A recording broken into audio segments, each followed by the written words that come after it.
বলেছি নির্বাচনের দিনে একই দিনে আরেকটা ব্যালটের মাধ্যমে গণভোটের সেই রায়টা নেওয়া যাবে যে এই সংস্কারের মধ্যে ঐক্যমত্য কমিশনের কাছে আমরা যারা প্রতিশ্রুতিবদ্ধ হয়েছে সকল রাজনৈতিক দল সেই প্রতিশ্রুতির পক্ষে জনগণ আছে কিনা, সেই সনদের পক্ষে জনগণ আছে কিনা, হ্যাঁ অথবা না বলুন।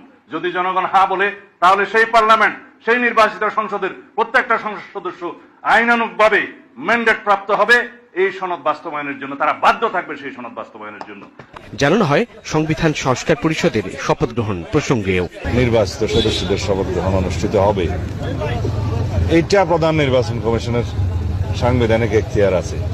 এর বাইরে কি বললেন সংবিধান সংস্কার পরিষদ, এটা যদি কনস্টিটিউশনে ধারণ করা হয়, সেই মর্মে অ্যামেন্ডমেন্ট হয় এবং সেই শপথ পরিচালনার জন্য সংবিধানের তৃতীয় তফসিলে ফরম হয়, কে শপথ পাঠ করাবেন সেটা নির্ধারিত হয়, এতগুলো হয়ের পরে তারপরে হতে পারে।